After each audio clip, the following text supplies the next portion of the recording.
The medieval period lasted about 1,000 years, and during those 1,000 years, people invented ways to kill each other that would make any horror movie look like a kid's show. We are talking boiling, burning, skinning, and things so twisted they sound made up, but every single death on this list actually happened. These are the 20 most brutal deaths in medieval history, and number 1 killed 40 million people. Let's start with number 20, Edward II of England, 1327. So, Edward II was King of England for about 20 years, but his wife, Queen Isabella, got tired of him. She teamed up with her boyfriend, Roger Mortimer, raised an army, and took the entire kingdom from him. Edward was thrown into a cell at Berkeley Castle. The guards reportedly kept him in a room above a pit of rotting animal corpses, hoping the smell alone would kill him. It did not. So according to chronicles written just a few years later, they finished the job with a red-hot iron poker pushed inside his body through a horn, so there would be 0 marks on the outside. His screams were heard by villagers outside the castle walls. And that is number 20. We are just getting started. Here comes number 19. Brunhilde of Austrasia, 613 AD. Brunhilde was a queen who ran large parts of what we now call France for over 30 years. She commanded armies and crushed enemies, one of the most powerful people in Europe, man or woman. But when her rival King Clotaire II finally caught her, he wanted the whole world to see what happens when a woman holds too much power. She was tortured for 3 straight days. Then, at roughly 70 years old, Brunhilde was tied by her hair, her arms, and her legs to wild horses. The horses were whipped and sent running in different directions. Her body was ripped apart in front of a cheering crowd.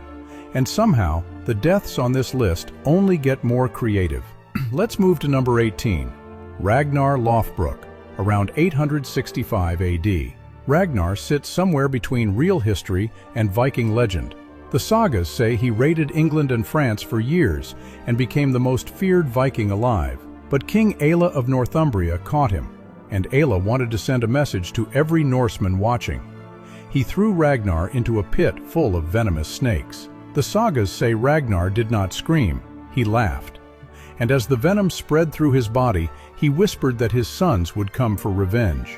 They did. His sons raised the great heathen army, over 3,000 Viking warriors, and invaded England in 865 AD. Within 5 years, they controlled most of the country. And what did they do to King Aelle? That one is coming later on this list. Remember that name. Next one is number 17, Frederick Alfonso of Castile, 1358. Peter the Cruel, King of Castile, earned that name the hard way. His own half-brother Frederick came to the royal palace in Seville for a meeting, a peaceful meeting. The moment Frederick walked through the doors, Peter's bodyguards jumped him with iron maces and heavy clubs. Frederick pulled his own sword and tried to fight back, but there were too many. They beat him to death on the palace floor while Peter sat and watched. When it was over, Peter reportedly stepped over the body and sat down to eat his dinner. Let's move to number 16. The Massacre at Verdun, 782 AD. Charlemagne is called the Father of Europe. He built an empire stretching across modern France, Germany, and Italy. But when 4,500 Saxon prisoners refused to convert to Christianity after a rebellion, Charlemagne ordered every single one of them beheaded in one day. 4,500 heads. The Royal Frankish Annals recorded it like it was just another Tuesday. Some historians argue the real number might be lower, but even the lowest estimate sits in the thousands. This was not a battle. This was an assembly line of death, organized by the man Europe calls its founding father. But wait until you hear what the English did to their own people. Here comes number 15, Simon de Montfort, 1265. Simon de Montfort actually defeated King Henry III of England in battle and ran the country for over a year. But at the Battle of Evesham in 1265, the Royalists caught up to him. Simon was killed fighting. And then the real horror started. His enemies hacked his body to pieces on the battlefield. They cut off his head, his hands, and his feet. They sent his head as a present to the wife of one of his rivals. His other body parts were nailed up in towns across England so everyone could see what rebellion looks like. Let's move to number 14. Hugh Despenser the Younger, 1326. Hugh Despenser was King Edward II's closest friend and rumored lover. When Queen Isabella seized power, Despenser was the first name on her list. On November 24, 1326, he was dragged naked through the streets of Hereford, while thousands of people threw garbage and rocks at him. Then they brought him to a scaffold built 50 feet tall so the entire city could watch. He was hanged until almost dead, cut down while still breathing, and then, in front of the roaring crowd, his private parts were sliced off and thrown into a fire. His stomach was cut open and his guts pulled out and burned while he watched. Only then did they chop off his head and carve his body into 4 pieces. Those pieces were sent to Bristol, York, Dover, and Newcastle. The crowd reportedly treated the whole thing like a party. People brought their children to watch. That was considered normal justice in the 1300s. Next one is number 13. Wat Tyler, 1381. Wat Tyler led 60,000 angry peasants straight into London in 1381. They were furious about a brutal new tax that hit the poorest people the hardest. Tyler met face-to-face with 14-year-old King Richard II at Smithfield to negotiate. Nobody knows exactly what Tyler said during that meeting, but the Lord Mayor of London, William Walworth, pulled out a short sword and stabbed Tyler in the neck right there in front of everyone. Tyler collapsed off his horse. His supporters dragged him to a nearby hospital, but the king's men followed. They pulled Tyler out of the hospital, threw him into the dirt, and hacked his head off in the street. That same afternoon, his head was stuck on a spike on London Bridge. When the 60,000 rebels saw their leader's head rotting on a pole, the fight left them. The revolt died with Tyler. And every promise Richard made to the peasants, he broke every single one. Let's move to number 12. William Wallace, 1305. You know this name from Braveheart, but the movie did not even come close to showing how Wallace really died. On August 23, 1305, after being betrayed by a fellow Scotsman, Wallace was stripped naked in London and tied to a horse that dragged him through miles of streets while crowds threw stones and rotten food at his body. At the execution ground, he was hanged by the neck until he was almost gone, then cut down while still alive. They sliced open his stomach and pulled out his intestines while he was still conscious. They burned his organs in a fire right in front of his face. Then came the axe for his head. After that, they chopped his body into 4 separate pieces. His head was dipped in tar and mounted on a spike on London Bridge. His right arm went to Newcastle, his left arm to Berwick, right leg to Stirling, left leg to Perth. King Edward I wanted every corner of Britain to get the message. Fight us, and we will spread your body across the country. What comes next on this list is even harder to believe. Here comes number 11. John of Strathbogie, Earl of Atholl, 1306. John fought alongside Wallace and Robert the Bruce for Scottish freedom. When the English captured him, King Edward made a very specific point. Because John was a nobleman, his gallows were built 30 feet taller than normal. The height was the message. Let's move to number 10. Gilles de Rais, 1440. This one is different from every other entry on this list. Gilles de Rais was a decorated French military hero who fought beside Joan of Arc. He was rich, powerful, and respected across all of France. But after Joan was burned at the stake in 1431, something inside him snapped completely. Over the next 8 years, Gilles kidnapped, tortured, and murdered between 80 and 200 children from poor farming villages near his estates. The victims were mostly young boys whose families had no money and no power to fight back. At his trial in 1440, his confessions were so graphic that the bishop ordered the crucifix in the courtroom covered with a cloth, because he said the cross should not have to hear what was being described. Gilles was hanged and burned in front of a crowd that included parents of his victims. He became one of the first documented serial killers in European history and inspired the fairy tale of Bluebeard. Here comes number 9. John and Cornelis de Witt, 1672. These two brothers were Dutch political leaders. When France invaded the Netherlands in 1672, the public turned on them overnight. An angry mob pulled Cornelis from prison. John came to save his brother. Big mistake. The mob beat both of them, shot them multiple times, then stripped their bodies naked and hung them upside down from a wooden scaffold. Then the crowd started cutting pieces off the bodies. And here is the part that sticks with you. Multiple eyewitness accounts report that some people in the crowd cooked and ate pieces of their flesh. This was not the Dark Ages.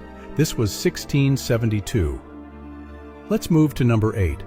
Emperor Valerian of Rome, 260 AD. Roman Emperor Valerian was captured alive by Persian King Shapur I after the Battle of Edessa. Around 70,000 Roman soldiers were taken prisoner that day. As for Valerian himself, Shapur reportedly used the Roman emperor as a personal footstool. Every time Shapur mounted his horse, he stepped on Valerian's back. When Valerian finally died after years of humiliation, Shapur had his skin removed, stuffed with straw, painted red, and put on display in a Persian temple.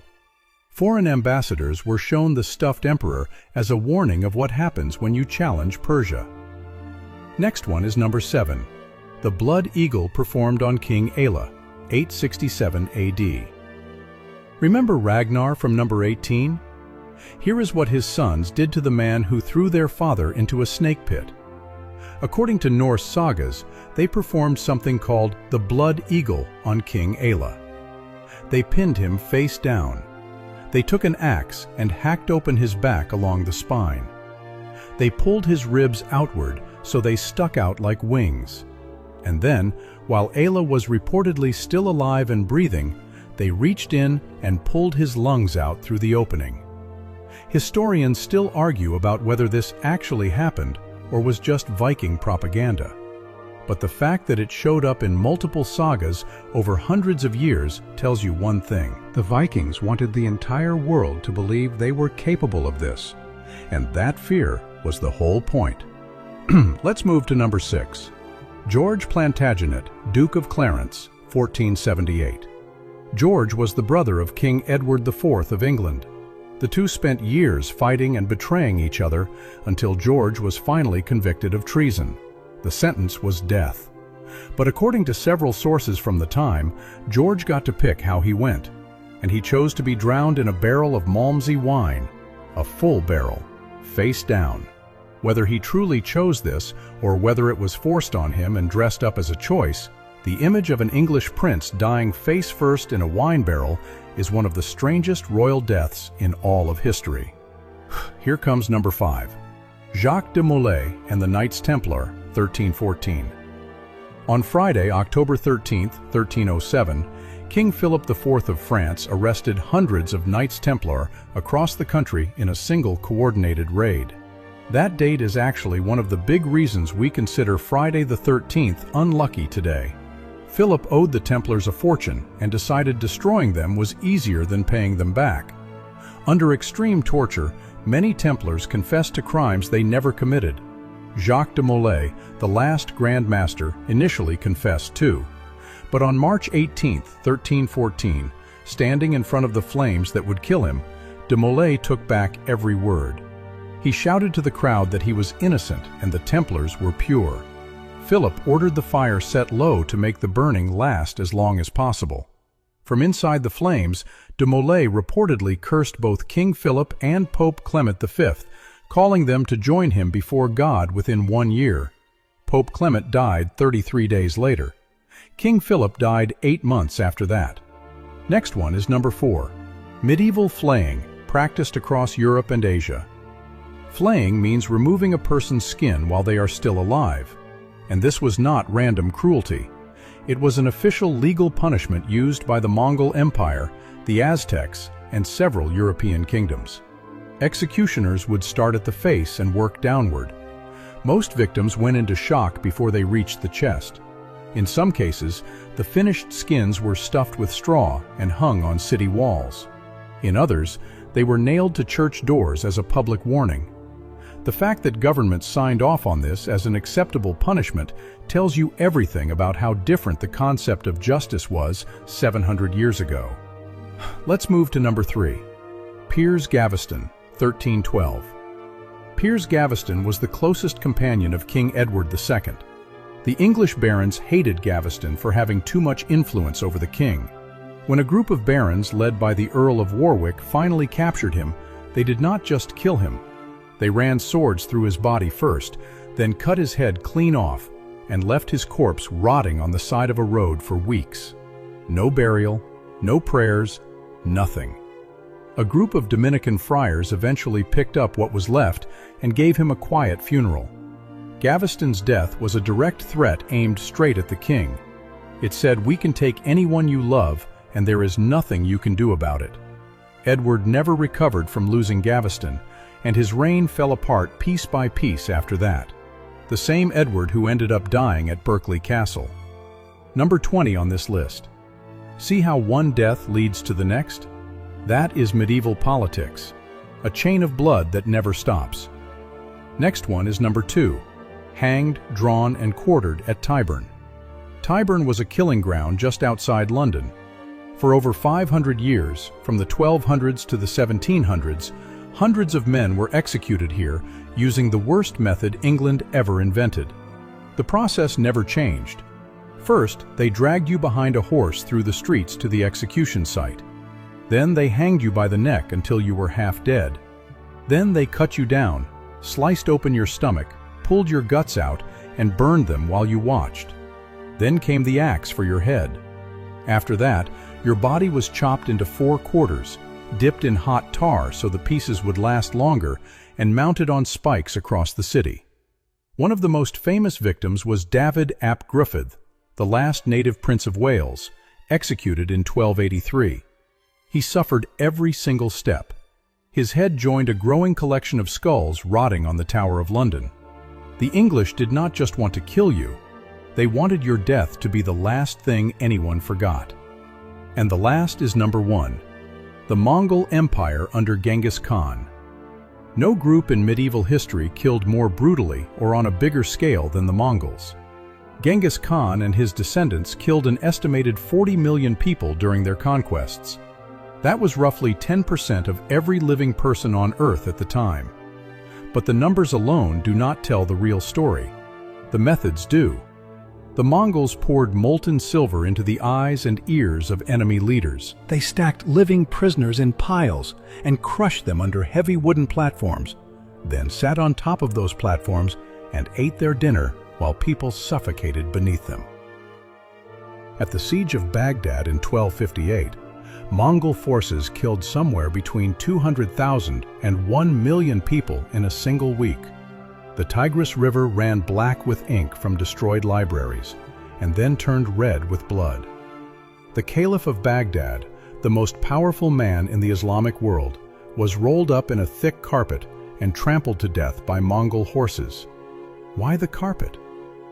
Because Mongol tradition said you could not spill royal blood on open ground. So they found a loophole.